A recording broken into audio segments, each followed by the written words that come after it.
अब अगर हम शहबाज शरीफ से पूछें कि अगला चेयरमैन नैब क्या होना चाहिए, तो ये तो ऐसे ही है कि हम जो चोर से पूछें कि आपका तफ्तीशी कौन होगा। चेयरमैन नैब का हमारे ख्याल में कि उसमें कोई जिक्र वो एक कॉन्स्टिट्यूशनल जो रिक्वायरमेंट है उसके तहत लाते हैं वो एक्सटेंडेबल नहीं है। इमरान खान साहब वजीर आजम बनने के बाद कराची आए और उन्होंने 162 बिलियन रुपए का एक कराची का पैकेज का अनाउंस किया। 162 बिलियन 3 साल से ज्यादा हो चुके हैं। एक पैसा बता दें, एक पैसा उस 162 बिलियन में से अगर कराची में लगा हो। नून लीग और पीपल्स पार्टी मुकम्मल तौर पे बिखर गई।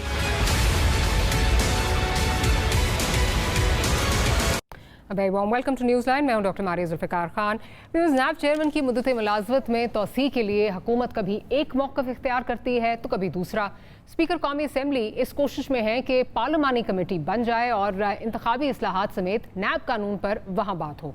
ऐसी सूरत में अपोजिशन से हुकूमत को इंगेज करना लाजमी होगा, लेकिन अब वज़ीर इत्तलात ने इस इम्कान को यकसर मुस्तरद कर दिया है और कहा है कि नैब चेयरमैन के मामले पर अपोजिशन लीडर से बात नहीं हो सकती। अगर हुकूमत बात नहीं करना चाहती तो फिर करना क्या चाहती है, और क्यों कमेटी के लिए जो है फिर ये कमेटी क्यों बनाई जा रही है? क्या ऑर्डिनेंस और बिल आखिर जॉइंट पार्लिमानी सेशन का रास्ता ही इख्तियार किया जाएगा और दोनों फरीकैन में बातचीत का कोई इम्कान फिर रह जाता है? प्रोग्राम के पहले सेगमेंट में इसको डिस्कस करेंगे। सीनियर लॉयर्स हमारे साथ मौजूद हैं। इरफान कादिर साहब हमारे साथ हमें ज्वाइन कर रहे हैं, साथ ही साथ शाह खाबर साहब हमें ज्वाइन कर रहे हैं और सीनियर जर्नलिस्ट मज़हर अब्बास साहब भी हमारे साथ मौजूद हैं। प्रोड्यूसर साहब, गुफ्तगू का बाकायदा आगाज़ करने से पहले ज़रा वज़ीर इत्तलात ने क्या फरमाया ज़रा वो सुनवा दीजिए, फिर आगे चलते हैं। अब अगर हम शहबाज शरीफ से पूछें कि अगला चेयरमैन नैब क्या होना चाहिए, तो ये तो ऐसे ही है कि हम जो चोर से पूछें कि आपका तफ्तीशी कौन होगा। इरफान कादिर साहब, आपसे शुरू करती हूँ। क्या जो वज़ीर इत्तलात साहब बात कर रहे हैं कि जी मुशावरत नहीं होगी, क्योंकि इसमें नैब का जो ऑर्डिनेंस है उसमें बाकायदा ये बात की गई है कि मुशावरत होगी, अब ये कह रहे हैं जी मुशावरत नहीं होगी फॉर वट एवर रीजंस जो उन्होंने बताए हैं, क्या ये जो राह लेना चाहते हैं ये ली जा सकती है? कानूनी मसला है, आइनी मसला है? इस पर ज़रा हमारे व्यूज़ को एजुकेट कीजिए। जी, कंसल्टेशन जो है ये जो सेक्शन 6 है नेशनल अकाउंटेबिलिटी ऑर्डिनेंस का, उसमें सदर पाकिस्तान कंसल्टेशन करेंगे लीडर ऑफ द हाउस से और leader of the opposition in the national assembly. तो ये दोनों असेंशियल कंसल्टीज हैं और वहाँ पे इस तरह की कोई बात नहीं लिखी हुई कि अगर किसी के खिलाफ कोई केसेस होंगे तो फिर वो कंसल्टी नहीं होगा। तो जब तक के कानून में तरमीम इस तरह की नहीं हो जाती तब तक मैं समझता हूँ कि फवाद साहब जो फरमा रहे हैं वो बात दुरुस्त नहीं है और लीडर ऑफ दी ऑपोजिशन को कंसल्ट करना मस्ट है और वो कंसल्टेशन जो है वो मीनिंगफुल कंसल्टेशन होनी चाहिए।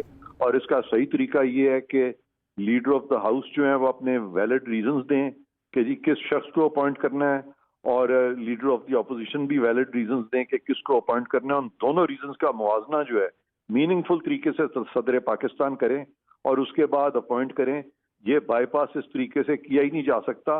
अगर करेंगे तो ये सिर्फ ना के गैर कानूनी होगा बल्कि गैर आईनी भी होगा। अगर इन्होंने इस तरह का कोई ऑर्डिनेंस पास किया जिससे कि कोशिश की गई कि किसी एक शख्स को फर्द वाहिद को यहाँ पे अपॉइंट किया जाए, क्योंकि इस तरह के कवानीन जो डिस्क्रिमिनेटरी हों या जिनमें के रीजनेबल लॉजिकल रैशनल बेसिस ना हो, तो इस तरह के कवानीन को तो कोई भी अदालत फिर नहीं मानेगी।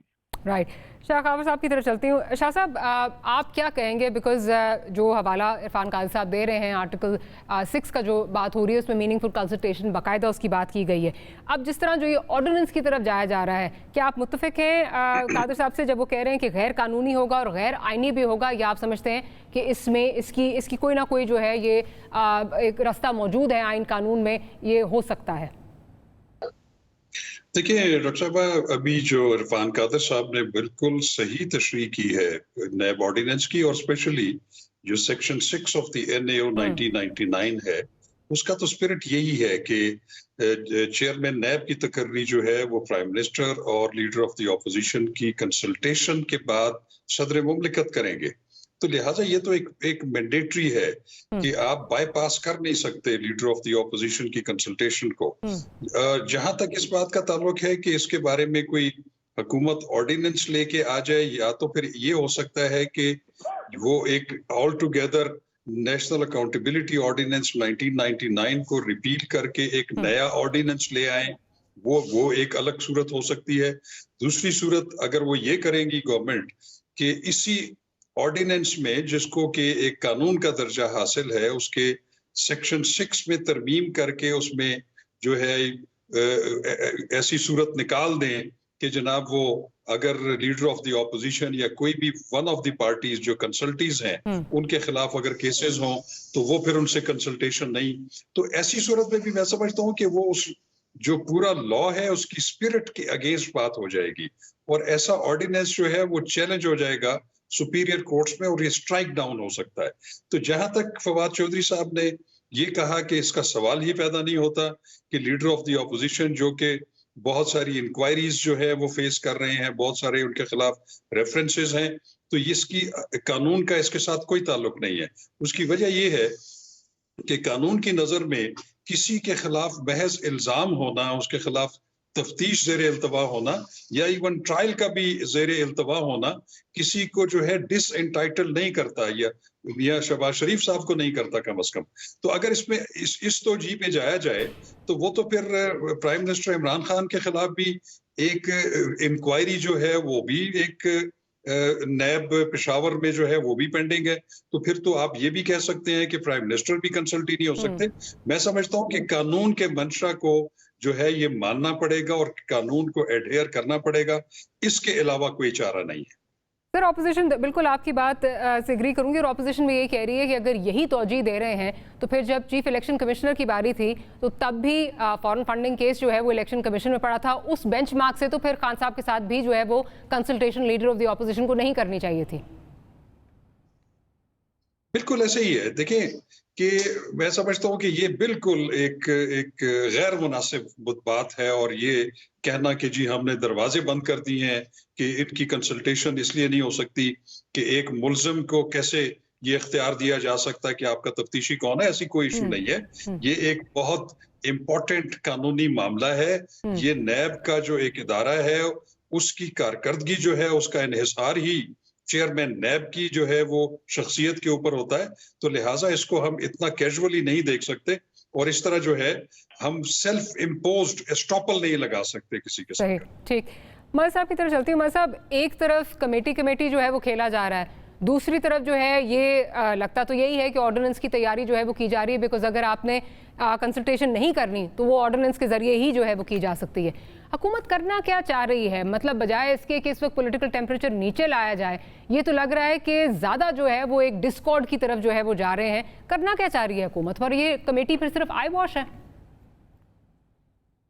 देखिए, ये तो पता नहीं मुझे कि हुकूमत क्या करना चाह रही है, लेकिन एक चीज़ में क्लैरिटी आनी चाहिए और गवर्नमेंट एक वाज़ेह पोजीशन ले कि जी वो किसी को भी एक्सटेंशन नहीं देंगे और वो बुनियादी तौर पे एक्सटेंशन के खिलाफ है किसी भी पोजीशन पे। ये पोजीशन इमरान खान की 2018 से पहले थी कि वो एक्सटेंशन के खिलाफ थे और यही पोजीशन अब भी होनी चाहिए। बहुत से अच्छे लोग हैं जो इस पोजीशन के लिए क्वालिफाई करते हैं, उनको आप ले आए। किसी ने अच्छा काम किया तो जरूरी थोड़ी है कि आप उसको एक्सटेंशन ही दें, उनसे आप पूछ के किसी और अच्छे को ला सकते हैं। दूसरी बात ये कि लीडर ऑफ द ऑपोजिशन जो है उसके पास अपॉइंटिंग अथॉरिटी नहीं है कि वो अपॉइंट करेगा। वो अपनी राय दे सकता है, उस राय से गवर्नमेंट जरूरी थोड़ी है कि उस राय से एग्री करे गवर्नमेंट। तो इसलिए जो है वो मीनिंगफुल कंसल्टेशन की बात की गई है। एन मुमकिन है कि आप शहबाज शरीफ को दें, शहबाज शरीफ हो सकता है उसको मॉरली खुद ये वो करते हुए वो किसी को डिप्यूट कर दें ऑपोजिशन के लीडर को, दूसरे को अपने डिप्टी ऑपोजिशन लीडर को कि जी आप कर लें उसको। तो मेरा ख्याल है वे आउट निकाला जा सकता है अगर वे आउट निकालना चाहें। दूसरी बात यह कि फवाद चौधरी साहब को वैसे भी नहीं बात करनी चाहिए, इसलिए कि उनके भाई अभी अपॉइंट हुए हैं नैब के अंदर, इसलिए तो उन्हें नैब के इश्यूज पे बिल्कुल भी बात नहीं करनी चाहिए। वो कॉन्फ्लिक्ट ऑफ इंटरेस्ट आ जाता है उसमें और अवॉइड करना चाहिए उनको, क्योंकि बहुत से लोग हैं, शहजाद अकबर भी हैं, फरूक नसीम भी हैं, बहुत से ऐसे लोग हैं जो इस पर बात करने के लिए मौजूद हैं। तो जरूरी थोड़ी है कि इंफॉर्मेशन मिनिस्टर को हर चीज में बात करना जरूरी है।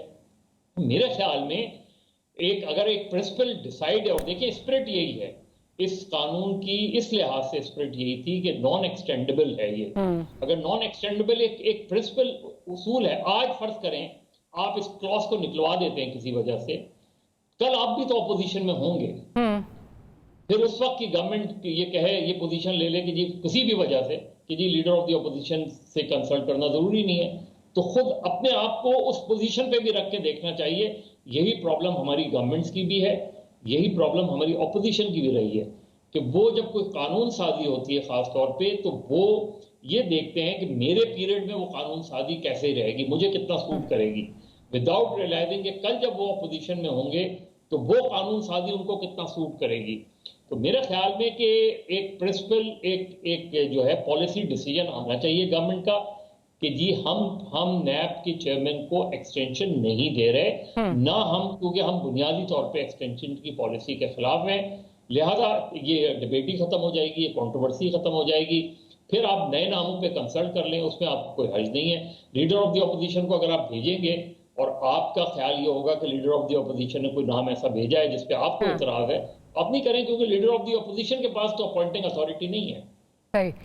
इरफान काजी साहब की तरफ चलती हूँ। इरफान साहब, अगर ये जिस तरह लाना चाह रहे हैं, बुलडोज हो जाता है, ऑर्डिनेंस के जरिए हो जाता है, चलिए मैं कहती हूँ ये एक्सटेंशन भी इनको मिल जाती है, जो सारा नैब का काम है, जो नैब की कार्रवाई है, क्या वो इन इटसेल्फ कंट्रोवर्शियल नहीं बन जाएगी?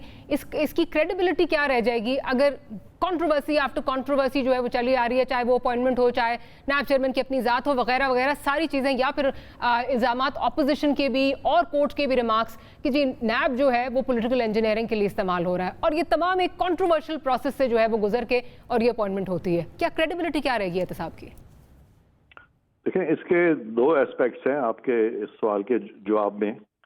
एक लेजिटिमेसी का है और दूसरा लीगैलिटी का है। तो आप सही कह रही हैं कि इसकी लेजिटिमेसी जो है वो तो फिर नहीं होगी, वो तो अगर उन्हीं चेयरमैन को दोबारा ये इस तरीके से लेके आते हैं तो फिर तो एक आम तासुर कायम होगा कि ये इनका कोई इंटरेस्ट है, और वो यानी ये नजर नहीं आएगा कि ये एक गैर जानिबदार एक गवर्नमेंट का मूव है।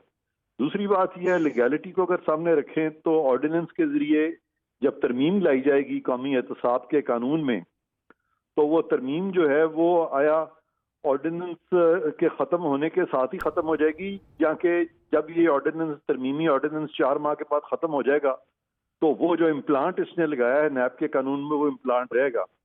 इसके बारे में सुप्रीम कोर्ट का एक केस है, ज़ियाउल्लाह केस, उसमें सुप्रीम कोर्ट ने ये कहा है कि जब और ऑर्डिनेंस 4 माह के बाद खत्म हो जाता है तो वो जो इम्प्लांट लगाता है वो इम्प्लांट भी खत्म हो जाता है। क्योंकि खुद मैं उस व्यू से एग्री नहीं करता, लेकिन इसके बारे में जो सुप्रीम कोर्ट के फैसले हैं उनमें बहुत उभाम है, और इससे कंफ्यूजन और ज्यादा कंफाउंडेड होगा इस सारी चीज से, और उससे ये अगर इस तरह की अपॉइंटमेंट की गई तो वो मजीद कंट्रोवर्शियल होगी। तो मैं समझता हूँ कि ना तो ये लीगली कोई साउंड डिसीजन होगा एक ऑर्डिनेंस के जरिए तरमीम करना, और ना ये लेजिटिमेसी के पॉइंट ऑफ व्यू से, यानी मोरालिटी के पॉइंट ऑफ व्यू से, जो कि जमहूरियत की जो एक मोरालिटी होती है, जो जमहूरियत की एक रूह होती है, उसके भी ये खिलाफ होगा इस तरह की चीज करना कि अपनी मर्जी से कोई चीज कर जाना और लीडर ऑफ द ऑपोजिशन को बीच में से बिल्कुल हटा देना। ठीक।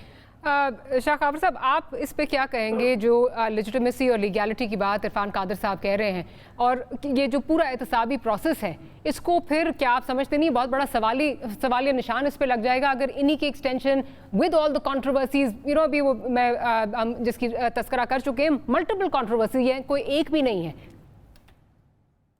जी बिल्कुल, ये दुरुस्त बात कर रहे हैं इरफान कादर साहब। देखिए, बात ये है कि जब चेयरमैन नैब जो कि काफी कंट्रोवर्शियल रहे हैं, उनके बारे में बहुत सारी चीजें और भी सामने आई, लेकिन उसको आप छोड़ दें। आप सिर्फ ये देख लें कि सुप्रीम कोर्ट ऑफ पाकिस्तान और हाई कोर्ट्स ने नैब की कारकर्दगी के बारे में क्या क्या स्ट्रक्चर्स पास किए हैं, अपनी रिजर्वेशंस दी हैं।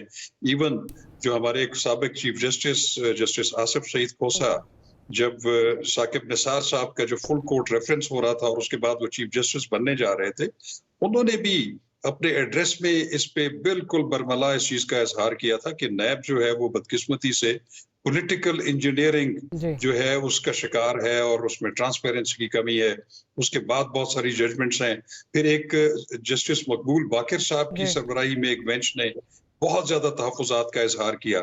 तो उसके बाद अगर ऐसी सूरत में अगर NAO 1999 में सिर्फ एक्सटेंशन की हद तक या तरफा अगर ऑर्डिनेंस के जरिए इसकी तरमीम की गई, तो जैसे अभी इरफान कादर साहब ने जिस मुकदमे का हवाला दिया है उसके मुताबिक तो वो अपनी मुद्दत कंप्लीट होने के बाद तो उनके उसके दौरान जितने भी एक्ट्स हो चुके होंगे वो भी खत्म हो जाएंगे। तो इससे एक बड़ी लंबी जो है वो एक कानूनी पेचीदगी पैदा हो जाएगी। तो मैं समझता हूं कि हुकूमत को इससे इज्तनाब करना चाहिए। दूसरी चीज ये है कि NAO 1999 जो है ये जनरल मुशर्रफ के दौर में आया था और उसके बाद खान असफंदयार वली साहब ने उसकी लीगैलिटी को और आईनी हैसियत को भी सुप्रीम कोर्ट में चैलेंज किया था, जो कि 2001 में एक लार्जर बेंच ने जो है वो एक इस पे बहुत मुफस्सिल फैसला किया था, जिसमें बहुत सारी शिकों को कालादम भी करार दिया गया। कुछ के बारे में उन्होंने सिफारिशात की कि ये पार्लियामेंट इनको चेंज करे। उसमें भी उन्होंने ये जो कंसल्टेशन वाला प्रोसेस था उसको भी बहाल रखा और उसको कानून के मुताबिक रखा। तो मैं समझता हूँ कि गवर्नमेंट को इस सिलसिले में बड़े सोच समझ से जो है बड़ी दानिशमंदी से काम लेना पड़ेगा और ऐसे किसी भी इकदाम से उनको गुरेज करना चाहिए कि जो कल सुप्रीम कोर्ट या हाई कोर्ट्स में भी ऐसी तरमीम जो है वो स्ट्राइक डाउन हो जाए और उनको हजीमत और शर्मिंदगी का भी सामना करना पड़े। अच्छा, मैं मज़ साहब की तरफ चलती हूँ। मज़ साहब, एक तरफ तो ये सारी चीज़ें हैं जो कंट्रोवर्सी पे कंट्रोवर्सी चल रही है, उसके बाद फिर जो स्टेटमेंट्स आ रही हैं हुकूमती कैंप से कि जी जितने भी ऑपोजिशन के केसेस हैं वो मंतकी अंजाम तक इलेक्शन से पहले पहुँचेंगे। ऐसे में अब इन इटसेल्फ जितना ये सारा प्रोसेस है, क्योंकि ये तो अब नज़र आ रहा है और पहले माजी में भी हमने देखा है कि अभी यहाँ पे नैब की तरफ से कोई प्रेस रिलीज नहीं आई होती थी, कोई अनाउंसमेंट नहीं आई होती थी। पहले हुकूमत की तरफ से बता दिया जाता था इसका जो है अभी ये अरेस्ट होने जा रहा है या अभी ये अरेस्ट होने जा रहा है। वो हुकूमती वुज़रा जो है वो ऐलानात आके कर देते थे और फिर कहा जाता था असेसमेंट है। ऐसी सूरत हाल में जो ये सारी इस वक्त गिवन सिचुएशन है, कोई भी नैब का चेयरमैन आएगा, क्या आप समझते हैं कि वो इसी तरह जो है वो कंट्रोवर्सी की तरफ जाएगा? इनकी खैर अपनी पर्सनल कंट्रोवर्सी अपनी तरफ, लेकिन कोई भी नैब चेयरमैन आएगा विदाउट मेकिंग जो सारी इश्यूज चल रहे हैं वो कंट्रोवर्शियल ही होगा? देखिए, पहली चीज तो ये कि गवर्नमेंट क्या सोच रही है और गवर्नमेंट की इंटेंशन क्या है और मिनिस्टर्स को हमारी, क्योंकि हम हर मिनिस्टर को किसी भी बात पे करने की इजाजत होती है, लिहाजा उससे और कंट्रोवर्सी जनरेट करती है, बढ़ती है। लेकिन खुद चेयरमैन नैब इस चीज को वादे क्यों नहीं कर रहे? कह दें कि मैं एक्सटेंशन नहीं लूंगा, मैं अपना टेन्योर कंप्लीट करके ग्रेसफुली आदमी जा सकता है। अनफॉर्चुनेटली आप कह दें तो ये कंट्रोवर्सी खत्म हो जाएगी। तो वरना वही चीजें जिसकी अभी शाह खबर साहब भी जिन अदालतों के फैसलों की हिमायत कर रहे थे, आप खुद सोचें कि वो खुद रिटायर्ड जज हैं, उन्हें खुद इन चीजों का तदारुक होना चाहिए कि आपने एक टेन्योर गुजार लिया, भरपूर गुजारा, अच्छा बुरा वो सब तारीख उसको देखेगी उस चीज को। लेकिन क्यों हर चेयरमैन के साथ प्रॉब्लम होती है? हर चेयरमैन के साथ इसलिए प्रॉब्लम होती है कि नैब के कानून में आपने चेयरमैन को इतनी गैर मामूली इख्तियारात दे दिए हैं कि वन मैन शो है नैब। जो है NAB is a one man show. वो किसको गिरफ्तार करता है, किसकी इंक्वायरी खोलता है, किसकी इंक्वायरी बंद करता है, किसकी, वो वन मैन शो। उसमें नैब के चेयरमैन की पावर्स डेलीगेट होनी चाहिए टोटली, क्योंकि एक आदमी को कॉम्प्रोमाइज करवाना होता है, जो भी गवर्नमेंट ऑफ द डे होती है या गवर्नमेंट और ऑपोजिशन होती है, कि जी इस आदमी को काबू कर लें, बाकी खैर है नैब चलती रहेगी। तो जब तक आप पावर्स डेलीगेट नहीं करेंगे मुख्तलिफ चारों सूबों को उस तरीके से, तो नैब की फंक्शनिंग जो है स्ट्रांग नहीं होगी। क्योंकि एक आदमी को वो काबू कर लेते हैं, खत्म होगी नैब, काबू होगी। एक आदमी को काबू करने से नैब काबू हो जाती है और ये कंट्रोवर्सी हमेशा रहेगी। अच्छा, इरफान कादिर साहब, क्या आप भी इससे मुत्तफिक हैं कि नैब ऑर्डिनेंस में जो है वो तरमीम होनी चाहिए, डेलीगेशन ऑफ पावर, जिस तरह मज़हर साहब कह रहे हैं? बिकॉज जो ये काबू करने का तासुर है ये इस चेयरमैन पे तो बहुत ज़्यादा जो है वो नज़र आ रहा है। बिकॉज ऑपोजिशन बार बार ये इल्ज़ाम लगा रही है कि वो जो वीडियो आई थी जिस पे आज तक कोई जवाब नहीं आया, ना नैब की तरफ से ना कोई फोरेंसिक्स कुछ भी हुआ, तो उसकी वजह से वो काबू आ चुके हैं और उनको मैनिपुलेट करना बहुत आसान है, मर्जी के फैसले लेना बहुत आसान है। जी देखें, मेरा आज तक तो व्यू जो है वो मजहर अब्बास साहब के व्यू से मुख्तलिफ था, लेकिन आज जब मैं उनकी बात सुन रहा था तो मैं इस चीज़ पे सोचने पे मजबूर हुआ कि यहाँ पे एक तो नैब चेयरमैन की अपॉइंटमेंट जो है बड़ी मुश्किल हो जाती है, एक घबराहट सी हो जाती है दोनों साइडों पे, क्योंकि जैसे खावर साहब ने भी जिक्र किया, शाह खावर साहब ने एक सुप्रीम कोर्ट की रिसेंट जजमेंट का, जिसमें कहा गया कि ये एहतसाब के इदारे जो हैं पॉलिटिकल इंजीनियरिंग करते नजर आते हैं।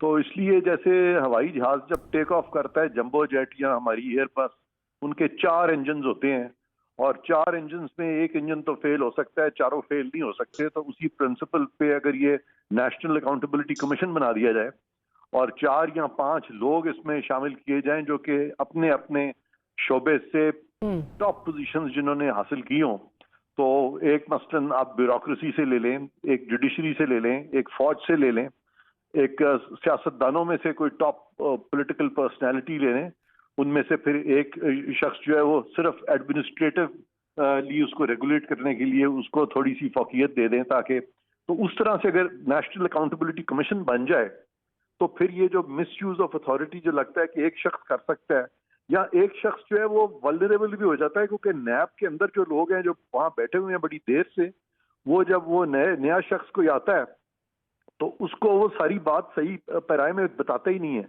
तो जब 4-5 होंगे और मुशावरत होगी तो फिर वो जो नीचे वाले हैं वो सारी चीज को ट्विस्ट भी नहीं कर सकेंगे। तो अभी एक आदमी जो है वो बेचारा उनकी मैकिनेशंस के नीचे वो भी फंस जाता है। तो इसलिए मैं समझता हूं कि मजहर अब्बास साहब बिल्कुल सही फरमा रहे हैं कि ये एक ब्रॉड स्पेक्ट्रम कमीशन जो है बनना चाहिए, ताकि किसी के साथ ज्यादती ना हो और फिर अकाउंटेबिलिटी में कोई सीक्रेट काउज ना हो। अकाउंटेबिलिटी सबकी होनी चाहिए, वो जजेस की भी होनी चाहिए, वो जो फौज के लोग हैं जो यहाँ काम करते हैं उनकी भी होनी चाहिए, और ब्यूरोक्रेट्स की भी, और सियासत फिर सबकी हो अक्रॉस द बोर्ड। अभी तो सिर्फ सियासतदानों की और ब्यूरोक्रेट्स की हो रही है, बाकी सब तो जो है वो बड़े होली काउज। बिल्कुल ये वो भी लॉ में इक्वालिटी भी लानी है। तो फिर आप बिल्कुल जब आप सबको इक्वली यानी ट्रीट करेंगे तो फिर आप जीरो टॉलरेंस रखें। बिल्कुल। अच्छा शाह कावर साहब, बिल्कुल अगर ये हो जाए तो बहुत ही अच्छी बात है, बट ये होता हुआ नजर नहीं आ रहा, because the question is who is going to bell the cat. जो भी हुकूमत आती है उसको ये स्ट्रक्चर बहुत सूट करता है, क्योंकि पॉलिटिकल ओपोनेंट्स को आपने इस तरह चेक में रखना होता है। बट क्या आप भी इससे मुत्तफिक हैं कि एक अगर कमीशन इस तरह का आ जाए तो ये डेलीगेशन ऑफ पावर से बहुत सारे मसाइल जो हैं वो हल हो सकते हैं? देखिए, बिल्कुल मैं इससे इत्तेफाक करता हूँ। देखिए, जब जो नैब ऑर्डिनेंस है, जैसे अभी पहले डिस्कस भी हुआ कि इसमें जो ताकत का सरचश्मा है, जो महवर है, वो सिर्फ चेयरमैन नैब है। उन्होंने ही ये फैसला करना है कि कौन सी इंक्वायरी शुरू की जाए, कौन सी खत्म की जाए, किसको गिरफ्तार किया जाए, किसको ना किया जाए, कौन सा रेफरेंस फाइल हो, किसी, ये सारी चीजें जो है चेयरमैन नैब के गिर्द घूमती हैं। और उसमें फिर उसकी हैसियत जो है इतनी कंट्रोवर्शियल हो। और दूसरी इसमें एक इम्पॉर्टेंट बात मैं आपको बताऊं कि नैब ऑर्डिनेंस जो है वो 99 में प्रोमलगेट हुआ, अभी तक वो फील्ड होल्ड कर रहा है, लेकिन आज तक उसके रूल्स नहीं बनाए गए।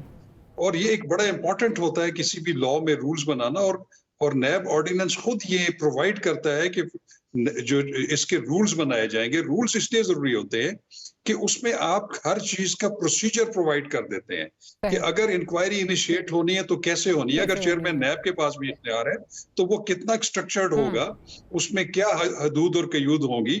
तो ये ऑर्डिनेंस जो है ये आज तक रूल्स के बगैर चल रहा है। तो इसलिए इस वक्त जो चेयरमैन का ओहदा है उस पर कोई कदगन नहीं है, उसके पावर्स के कोई पैरामीटर्स जो हैं वो सेट नहीं है।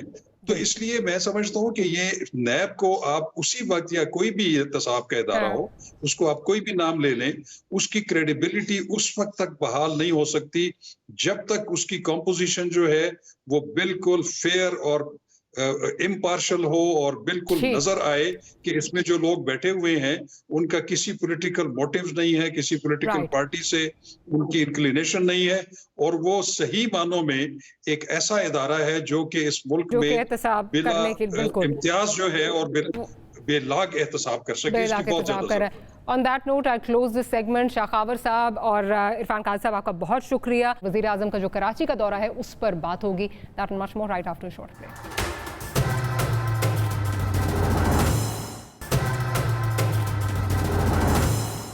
Welcome back after the break. वज़ीर आज़म कराची के अहम दौरे पर जा रहे हैं और वहाँ जाकर वो कराची सर्कुलर रेलवे का जो पहला फेज़ है उसका इफ्तिताह भी करेंगे। इसके अलावा अगले माह ग्रीन लाइन बस सर्विस का भी इफ्तिताह होने जा रहा है। कराची के लिए दोनों मंसूबे जो हैं वो बड़ी अहमियत के हामिल हैं और ट्रांसपोर्ट के मसाइल हल करने में एक बहुत जो है वो मददगार ये साबित होंगे। लेकिन PTI का जो वोट बैंक पॉलिटिक्स है ये उसके लिए कितना मददगार साबित होंगे और क्या पीपल्स पार्टी के लिए कोई दुश्वारी क्रिएट कर सकते हैं, ये इस प्रोग्राम के सेगमेंट में हम डिस्कस करेंगे। नासिर बेग चुगताई साहब हमारे साथ मौजूद हैं, सीनियर जर्नलिस्ट हैं, कराची की पॉलिटिक्स को बहुत अच्छी तरह समझते हैं। बेग साहब बहुत बहुत शुक्रिया, आपने वक्त निकाला। बेग साहब, सिंध गवर्नमेंट ने जो इतने सालों से वादे किए हुए थे, 2017 से हम सुन रहे थे 600 प्लस बसेज आ रही हैं, वो तो खैर ना आई, लेकिन अब पीटीआई की जो फेडरल हुकूमत है उसने 40 बसें जो है वो ऑलरेडी आ गई हैं, 40 और आ रही हैं। आप क्या समझते हैं कि इससे जो पीटीआई का वोट बैंक है, जो कि लग रहा था कुछ हद तक जो है डगमगा रहा था, जो फैसल वाडा साहब के बाई इलेक्शन था उसमें जिस तरह जो शिकस्त हुई, उसके बाद कैंटोनमेंट के इलेक्शंस भी जो हैं उसमें भी कोई इतनी खातिर खा जो है वो परफॉर्मेंस अच्छी नहीं रही, बिलखुसूस कराची की हद तक। क्या आप समझते हैं कि इससे फ़ायदा होगा? मेरा ख्याल है इतनी जल्दी कहना मुनासिब नहीं होगा कि इससे फायदा होगा, क्योंकि बहुत सा काम करना है, बहुत काम करना है। ये तो मतलब 3 करोड़ वाले शहर में ये एक छोटा सा मतलब चावल की बोरी का एक दाना है। यहाँ शहर के मसले इतने ज्यादा हैं कि हम उनको 40 बसें या 80 बसों पर नहीं कर सकते, लेकिन ये कह सकते हैं कि ये एक अच्छा काम है जो पिछली हुकूमत ने शुरू किया था और इस हुकूमत ने 3 साल गुजरने के बावजूद उसे मुकम्मल नहीं किया, जबकि जहाँ इस वक्त मुकम्मल है ये, वहाँ मुकम्मल था। एक सिर्फ अंडरपास बनाना था और उसके बाद काम शुरू कर देना था टावर तक काम शुरू नहीं हुआ। ये आधा है, ये मुकम्मल नहीं है और अभी भी इसके ऊपर इश्यूज बन रहे हैं और अभी भी इसके ऊपर जो प्रोटोटाइप है उसका टेस्ट नहीं हुआ। लेकिन ये कि इस इलाके में कम से कम नुमाइश तक लोगों के खासे मसले हल होंगे, ट्रांसपोर्ट के मसले हल होंगे और लोगों के आने जाने के मसले, और कराची को मेट्रो मिलेगी, अच्छी बात ये होगी। इसके साथ साथ और भी सब्सिडीज भी चल रही है, रेड लाइन है, ब्लू लाइन, ऑरेंज लाइन है, इस तरह की है जो सिंध गवर्नमेंट की है। अगर ये मुकम्मल हो जाती है तो एक बड़ा काम हो जाएगा। लेकिन ये कहना कि इससे वोट बैंक बेहतर होगा, मेरा ख्याल ऐसा नहीं है, फिलहाल नहीं है। आगे चलकर अगर ये असल मसाइल हैं, रोजगार है, गुर्बत है, बेरोजगारी है और पॉवर्टी का मसला है, ये महंगाई का मसला है, ये दूर कर दे। असल मसाइल ये हैं, असल में ये मसला ट्रांसपोर्ट का भी है, लेकिन असल मसाइल गुर्बत है, महंगाई है, बेरोजगारी है, बड़ा शहर है, यहाँ के मसाइल भी और बड़े हैं। अच्छा, कल प्राइम मिनिस्टर साहब का विजिट भी है और केसीआर का जो है वो इफ्ताह करने जो है वो आ रहे हैं। आपकी क्या एक्सपेक्टेशंस क्या हैं? बिकॉज माजी में भी 1100 अरब का पैकेज, कभी ये पैकेज, कभी वो पैकेज, लेकिन बिल्कुल मतलब अगर देखा जाए तो कराची को दिया कुछ नहीं है, लॉलीपॉप सी जो है वो चल रहे हैं। जी बिल्कुल सही कह रहे हैं आप कि अभी तक लॉलीपॉप है। आप तो कहते हैं लॉलीपॉप का मजा भी खराब हो गया है। पहले अच्छी वाली भी अब होती थी, अब उसका मजा भी खराब, खट्टी हो गई है वो। तो लेकिन ये केसीआर भी एक बड़ा प्रोजेक्ट है, ये बहुत एम्बिशियस है। ये आज का नहीं है, ये हम जब पैदा भी नहीं हुए थे उस वक्त का प्रोजेक्ट है जो चल रहा था, बहुत कामयाबी चल रहा था। ये अचानक इस पर सवाल आ गया और मेरा ख्याल ये है कि कराची में जो ट्रांसपोर्ट के साथ हुआ है, केसीआर के साथ हुआ है या सरकारी ट्रांसपोर्ट सिस्टम के साथ, केआरटीसी था, एसआरटीसी था, इनके साथ हुआ है, वो प्राइवेट बस ओनर्स की माफिया है, उसने कराया है। इंटरसिटी बसेस का मसला था, रेलवे भी उससे मुतासर हुआ है। तो ये भी देखना पड़ेगा कि इन बसों की का तहफ़्फ़ुज़ भी किया जाए और इनकी हिफाजत भी की जाए, वरना जो माफिया है वो उनको भी बर्बाद करेगा। तो केसीआर अगर हो जाता है तो शहर, और मेरे ख्याल केसीआर को एक्सटेंड करना पड़ेगा आपको। कराची वो नहीं रहा जब केसीआर बनाया गया था, उस वक्त कराची था, अब कराची उससे दुगना हो गया है। तो इनको सुरजानी टाउन तक और दूसरे इलाकों तक इसको एक्सटेंड करना पड़ेगा, वरना ये लिमिटेड हो जाएगा बहुत ज्यादा। ये तो केसीआर नहीं रहेगा, ये एक इलाके का हिस्सा हो जाएगा।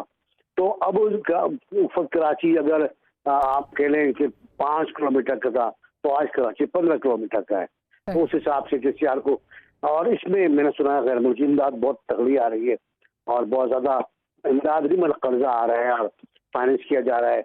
मॉडर्न गाड़ियां होंगी, मॉडर्न प्रोजेक्ट होगा, ये बहुत बड़ा काम होगा और ये काम अगर हो जाता है और तो मेरा ख्याल है बहुत से दिल दूर हो जाएंगे, लोगों को रोजगार भी मिलेगा और लोगों के मसाइल भी हल होंगे, ट्रांसपोर्ट का मसला यकीन नहीं हो पा होगा। अच्छा बेग साहब, एक चीज़ और आपने भी बात की कि कराची के बहुत बड़े मसाइल हैं कराची के, सिर्फ ये नहीं कि 40-80 बसें दे दी। आपने बात की जी महंगाई है, बेरोज़गारी है। कुछ दिन पहले मैं सुन रही थी जो बिज़नेस कम्युनिटी है कराची की, उनके भी ये मसाइल हैं। वो ये बात करते हैं कि जी जहाँ बाकियों को जो है वो मराद दी जाती है, या पंजाब की जो बिज़नेस है उसको अगर एक स्पेसिफाइड रेट पे जो है वो RLNG दी जाती है तो हमारे साथ वो इम्तियाजी सलूक होता है, हमें नहीं मिलता। आप क्या फील करते हैं, क्या ये चीज़ भी हर्ट करेगी PTI के वोट बैंक को? क्योंकि जो ये बहरहाल एक चीज़ चल रही है, कराची बिजनेस हब है, ज़्यादा रेवेन्यू यहीं से आता है, अगर उस पर फोकस उस तरह नहीं है तो क्या आप समझते हैं ये हर्ट करेगा? ये कराची के साथ सूबाई हुकूमत ने भी ज्यादती की और ज्यादती की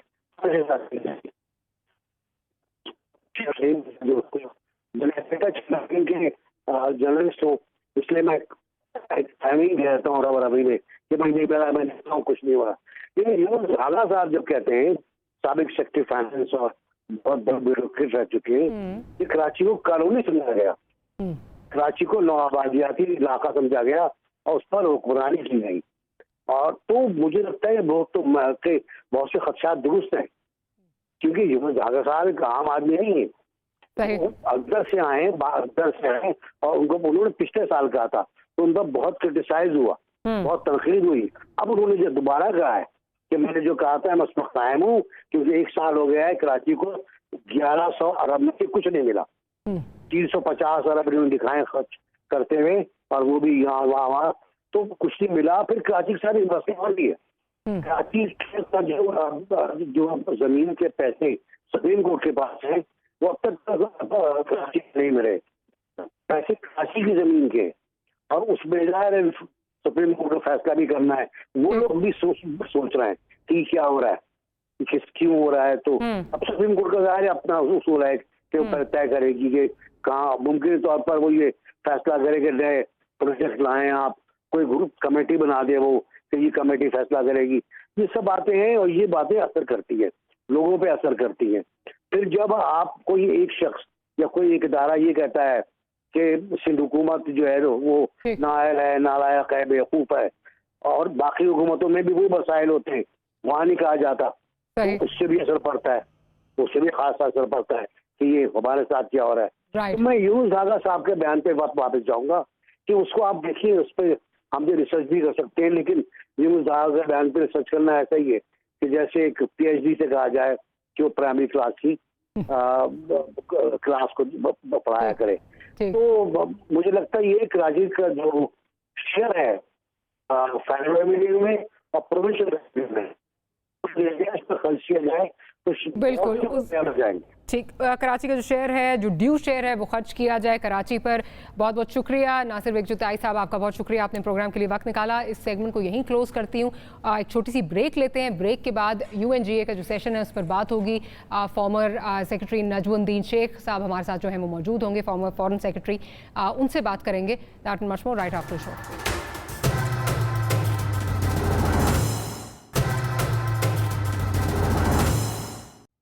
welcome back after the break. 76वां UNGA इजलास रवा हफ्ते हुआ है। दुनिया भर के लीडर्स ने अपने ख्यालात का इजहार किया। वज़ीर आज़म पाकिस्तान ने इस बार भी बड़े जामे अंदाज में पाकिस्तान का मौक़िफ़ आलमी फ़ोरम तक पेश किया। बिलखसूस इस्लामोफोबिया, भारत के कश्मीर और मुसलमानों पर ढाए जाने वाले मज़ालिम पर खुल कर जो है वो बात की। अफ़गानिस्तान की सूरत हाल और इस पर मगरबी रवैयों और दोगले मयार पर भी बात हुई। वज़ीर आज़म की तकरीर एक जामे तकरीर थी, लेकिन इस साल UNGA के साथ साथ अमरीका में क्वाड सरबराहान की पहली इन पर्सन मीटिंग भी हुई है। अमरीका एक दफ़ा फिर दुनिया को ब्लॉक पॉलिटिक्स की तरफ धकेल रहा है, जिसके असरात पाकिस्तान के लिए किसी भी तरह से अच्छे नहीं होंगे। इस तमाम सूरत हाल पर बात करेंगे। Former foreign secretary Najmuddin Sheikh साहब हमारे साथ मौजूद हैं। शेख साहब, pleasure to have you here with us. Sheikh साहब, गुफ्तगू का आगाज़ करने से पहले मैं ज़रा सुनवाना चाहती हूँ वज़ीर आज़म पाकिस्तान ने अफगानिस्तान के हवाले से, क्योंकि एक बहुत बड़ा मसला हमारे लिए खड़ा हो सकता है, उस पर क्या बात की, ज़रा वो सुन लेते हैं। There is only one way to go. We must strengthen this current government, stabilize it for the sake of the people of Afghanistan. If the world community incentivizes them, encourages them to walk this talk, it will be a win-win situation for everyone. This is a critical time for Afghanistan. You cannot waste time. अच्छा शेख साहब, जो situation थी, जिस time पे पाकिस्तान को engage किया गया, in the given circumstances we delivered to the best of our abilities, लेकिन एक तरफ अमेरिका नज़र आ रहा है कि माजी की जो उनकी गलतियां हैं वो एक दफ़ा फिर दोहराता हुआ नज़र आ रहा है। वहाँ से भाग निकले हैं अमेरिका ने, एक दफ़ा फिर अफगानिस्तान को लगता है तनहा छोड़ दिया है। लेकिन माजी का जो एक और चीज़ हम पे दोबारा जो मुसल्लत की जा रही है वो ये है कि जी मलबा पाकिस्तान पर अपनी नाकामियों का गिराया जा रहा है। एज ए डिप्लोमैट आप क्या कहेंगे, दुनिया को हमें किस तरह इंगेज करना चाहिए प्रीएम्प्टिंग कि ये होने वाला है, ये हो जाएगा? किस तरह दुनिया को हम इंगेज करें ताकि हम स्केप कोट ना हो सकें? देखिए, अभी मुझे नज़र आ रहा है कि कुछ तबादले आ रहे हैं। मगरबी जो आउटलुक है अफ़गानिस्तान की सिचुएशन में, उसमें कुछ तब्दीली नज़र आ रही है। कुछ ये नज़र आ रहा है कि उन्होंने लाइसेंसिंग की है और इस लाइसेंसिंग की वजह से जो भी यहाँ पे ह्यूमैनिटेरियन ऑर्गेनाइजेशंस हैं उनको इजाज़त मिल गई है कि वो जो इमदाद देना चाहें और जो इमदाद दे सकते हैं वो इमदाद अफ़गानिस्तान में दें। उसके साथ साथ उन्होंने ये भी किया है कि तालिबान को इजाज़त दी है कि उनको जो पैसों की ज़रूरत पड़े ट्रैवल करने के लिए, वो उनको इजाज़त है कि वो पैसे ड्रॉ कर सकते हैं। छोटे अरसे के लिए है। आई थिंक अभी तक उन्होंने ये कहा है कि अप्रैल 22 तक जो भी उनकी ट्रैवल वगैरह होगी उसके लिए वो पैसे जो अभी फ्रोज़न हैं उनको इस्तेमाल कर सकते हैं। दूसरा तो मुझे जो चीज़ नज़र आ रही है वो ये कि अक़वाम मुत्तहिदा के सेक्रेटरी जनरल ने जो बातें की हैं वो बहुत अहम हैं, और उनके साथ जो भी ह्यूमैनिटेरियन ऑर्गेनाइजेशंस हैं जो यूएन के तहत काम करती हैं और जो यूएन से बाहर हैं, उन सबको उन्होंने जिस किस्म की इंकरेजमेंट दी है उससे मुझे लगता है कि कुछ उम्मीद है कि वो पहचानेंगे कि इमरान खान साहब ने जो कहा, और ये उनकी अपनी फिगर नहीं है, ये भी इंटरनेशनल ऑर्गेनाइजेशन की फिगर है कि 97% अफगान जो हैं वो अगर उनको इमदाद न मिली तो वो पॉवर्टी लाइन से नीचे हो जाएंगे।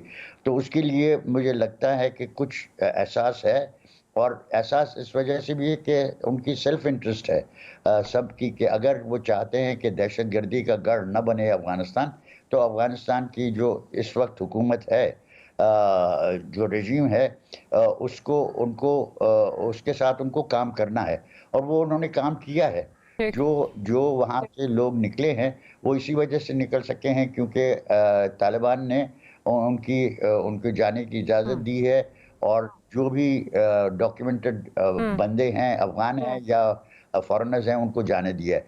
अब इसमें जो मलबा है वो मलबे का सवाल तो उठेगा ही, क्योंकि किसी को तो वो जवाबदार ठहराना चाहते हैं, लेकिन इसमें मुझे अब लचक नज़र आ रही है। अब ब्लिंकन साहब एक तरफ कहते हैं कि हमारी बहुत सारे इख्तलाफात हैं, लेकिन ये भी कहते हैं कि कुछ चीज़ें हैं जिस पे हम साथ काम कर रहे हैं। जो पाकिस्तान ने मदद की है लोगों को वहाँ से निकालने में, उसको अब पूरी तरह से अगर एतराफ़ उसका नहीं किया गया है तो कम से कम जो ऑफिशियल स्पोक्स पर्सन है स्टेट डिपार्टमेंट के, उन्होंने इसका एतराफ़ किया है। और मुझे लगता है कि इस वक्त अमेरिका या मगरबी दुनिया इसके लिए तैयार नहीं है कि वो जवाबदारी उठाएं कि अफ़गानिस्तान में भूख हो और उसकी वजह से केओस हो। तो मुझे कुछ उम्मीद नज़र आ रही है, लेकिन ये मैं नहीं कहना चाहता कि सब मसले हल हो गए हैं।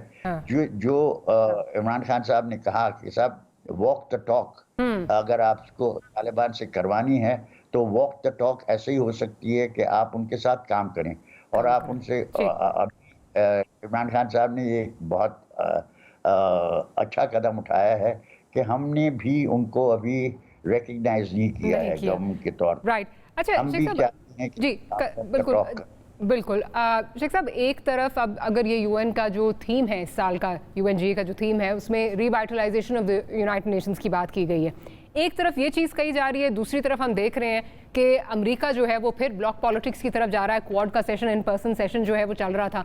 क्या एक्सपेक्टेशन होनी चाहिए? क्या रिवाइटलाइज यूएन एक्चुअली हो सकता है इन लेटर इन स्पिरिट, या फिर जिस तरह बहुत सारे ममालिक ये समझना शुरू हो गए हैं कि यूएन की वो हैसियत नहीं है या वो चीज़ नहीं है जिसकी वजह से, या जब बनाया गया था, जो सोच कर बनाया गया था, वो हैसियत नहीं है। क्या एक्सपेक्टेशन हमारी होनी चाहिए? देखिए क्वाड की सिर्फ बातें हैं, मैं माजरत चाहता हूँ, लेकिन जो खदशात, जिस खदशात का इजहार किया जा रहा है उसकी मैं समझता हूँ बेबुनियाद है। क्योंकि अमेरिका कहता है कि बिल्ड बैक बेटर वर्ल्ड, लेकिन उसके लिए एक ढेला पैसा देने को तैयार नहीं है। वो कहते हैं कि हमारी प्राइवेट सेक्टर जो है वो करेगा। भाई प्राइवेट सेक्टर आपका थोड़ी इंतज़ार करता है। अगर उनको कोई इंफ्रास्ट्रक्चर काम करने में, थर्ड वर्ल्ड में, डेवलपिंग वर्ल्ड में अगर कोई इंफ्रास्ट्रक्चर काम करने से उनके पैसे बनते हैं तो वो बनाएंगे। वो आपके इस कहने से कि नहीं साहब हम आपको इनकरेज कर रहे हैं, इनकरेज करने के बजाय उन्होंने कोई पैसे इसके लिए दिए नहीं हैं। और अभी तक क्वाड ने काहे पे एग्री किया है कि साहब हम वैक्सीनेशन डिस्ट्रीब्यूशन करेंगे और हम कोऑर्डिनेट करेंगे कि हम कैसे इंफ्रास्ट्रक्चर डेवलपमेंट करेंगे। इंफ्रास्ट्रक्चर डेवलपमेंट मेरी नज़र में इस खित्ते में और जो BRI है वहीं से होगा। जो प्रोग्राम है, चाइनीज़ प्रोग्राम है, उसी पे ये डेवलपमेंट होगी। और इसमें भी ये याद रखिए कि जो एशियन इंफ्रास्ट्रक्चर इन्वेस्टमेंट बैंक है उसमें अभी भी आपको पता है कि सबसे ज़्यादा पैसे कौन लेता है उस बैंक से? Asian investment infrastructure bank, India से। हिंदुस्तान। जी, हिंदुस्तान ने अभी तक जो पैसे उन्होंने दिए हैं $4 अरब के करीब, वो इन्वेस्टमेंट सिर्फ हिंदुस्तान में है। बाकी सब छोटी छोटी रकमें हैं, लेकिन सबसे बड़ी रकम हिंदुस्तान की है। क्योंकि इस इलाके में अगर इंफ्रास्ट्रक्चर डेवलपमेंट होनी है और इंफ्रास्ट्रक्चर डेवलपमेंट को चीन इनकरेज करना चाहता है, क्योंकि उसमें उनकी भी सनतकारी बढ़ती है, उनकी जो इक्तिसादी डेवलपमेंट है और उसको फ़रोग़ मिलती है। लेकिन हमें ये याद रखना चाहिए कि अब चीन में जिस किस्म की पहले इकोनॉमिक प्रोग्रेस हो रही थी, जिस 11 और 12% हर साल उनकी GDP बढ़ रही थी, अब वो कम हो गई है। अब वो 5.5-6 और उनकी पॉपुलेशन घट रही है। अब उनमें वो सलाहियत नहीं है, जो कि सलाहियत है लेकिन उस नौइयत नहीं है जो कि पहले कुछ अर्सा पहले थी। तो हमें रहना चाहिए और खामखा अपने आप को डराना नहीं चाहिए। खामखा अपने आप को डराना नहीं चाहिए। शेख साहब, I am sorry, I have to interject, segment मुझे क्लोज करना है। नजमुद्दीन शेख साहब, बहुत बहुत शुक्रिया आपका कि आपने प्रोग्राम के लिए वक्त निकाला। Will see you next week. Good night and अल्लाह हाफिज़।